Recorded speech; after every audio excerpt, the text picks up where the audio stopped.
Hi സുന്ദരീസ്, മഞ്ചാടി വെച്ചിട്ടുള്ള മാലയും അതുപോലെ കമ്മലൊക്കെ വളരെ പോപ്പുലർ ആണ്. നമ്മൾ തന്നെ ഈ ഒരു ഓണം ലുക്കിൽ ട്രൈ ചെയ്തിട്ടുണ്ടായിരുന്നു. ഈ ഒരു ഫോട്ടോ കണ്ടോ, കീർത്തി സുരേഷിന്റെ. ഇത് 2 വർഷം മുമ്പറ്റാണ് കേട്ടോ ഞാൻ ആദ്യമായിട്ട് കണ്ട. ബ്ലൗസിൽ സൈഡിലായിട്ട് മഞ്ചാടിക്കുരുവാണുള്ളത്. നല്ല രസമായിട്ട് തോന്നി. അപ്പൊ ഞാൻ വിചാരിച്ചു നമ്മുടെ കയ്യിൽ ഓൾറെഡി ഒരു പച്ച ബ്ലൗസ് ഉണ്ട്, ഇതിൽ ഒന്ന് ട്രൈ ചെയ്ത് നോക്കാന്നുള്ളത്. അപ്പൊ ഞാൻ മഞ്ചാടിക്കുരു ഫ്ലിപ്കാർട്ടിൽ നിന്നാണ് മേടിച്ചിട്ടുണ്ടായിരുന്നത്. നമുക്ക് ലോക്കൽ എവിടെ നിന്ന് വേണമെങ്കിലും കിട്ടുന്നതാണ്. അപ്പൊ നമുക്ക് ഇതിൽ ഓട്ട കുത്തുക എന്നുള്ളത് വലിയൊരു ടാസ്ക് തന്നെയായിരുന്നു. എന്റെ കയ്യിൽ ഓൾറെഡി ജ്വല്ലറി മേക്കിംഗ് ഒക്കെ ഞാൻ പണ്ട് ചെയ്തിട്ടുള്ള കാരണം ഈ ഒരു ഡ്രില്ലർ ഉണ്ട്. ഇത് വെച്ചിട്ടാണ് ഞാൻ ചെയ്തത്. കുറേ സമയം എടുത്തിട്ട് തന്നെയാണ് നമുക്ക് ചെയ്യാൻ പറ്റുള്ളൂ. അപ്പൊ ആ ഒരു ക്ഷമ ഉണ്ടെങ്കിൽ നമുക്ക് അത്യാവശ്യം ഇത് കുത്തിയെടുക്കാം. ഇനി നമുക്ക് ഇതിലേക്ക് ജസ്റ്റ് ഒന്ന് തുന്നി പിടിപ്പിക്കുക എന്നുള്ളതാണ് കേട്ടോ. അത് കഴിഞ്ഞു.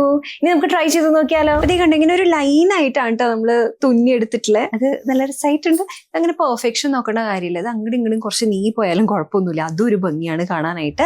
അപ്പൊ എനിക്ക് ഒരുപാട് ഇഷ്ടപ്പെട്ടു. എസ്പെഷ്യലി നമ്മളിങ്ങനെ കുഞ്ഞു മഞ്ചാടിയുടെ മാലയുടെയും കമ്മലിന്റെയും ഒപ്പം കൂടെ സ്റ്റൈൽ ചെയ്ത് കഴിഞ്ഞാൽ നല്ല രസമാണ്. അപ്പൊ എന്തായാലും ഇത്തവണ ട്രൈ ചെയ്ത് നോക്കൂ. കുറച്ച് മെനക്കെടാണ് ഇതിലിങ്ങനെ ഹോള് കുത്തുന്നതും. അത് മാത്രമേ ഒരു മെനക്കെട്ട പണിയുള്ളൂ കേട്ടോ. തുന്നുന്ന കുറെ കൂടി എളുപ്പമാണ്. തുന്നുന്ന ശരിക്കും പറഞ്ഞു കഴിഞ്ഞാൽ ഒരു അരമണിക്കൂറിൽ കഴിഞ്ഞു. ഹോള് കുത്തുന്നത് ശരിക്കും ഒരു ദിവസത്തോളൊക്കെ നമുക്ക് വേണ്ടി വരും. പക്ഷെ കുറച്ചുകൂടി മഞ്ചാടി ബാക്കിയുണ്ട്. നമുക്ക് ഇനി അത് വെച്ചിട്ട് വേറെ എന്തെങ്കിലും ചെയ്യാം കേട്ടോ. അപ്പൊ അത്രയേ ഉള്ളൂ. എല്ലാവർക്കും ഇഷ്ടപ്പെട്ടു വിചാരിക്കണം. അപ്പൊ ട്രൈ ചെയ്ത് നോക്കൂ. ബൈ.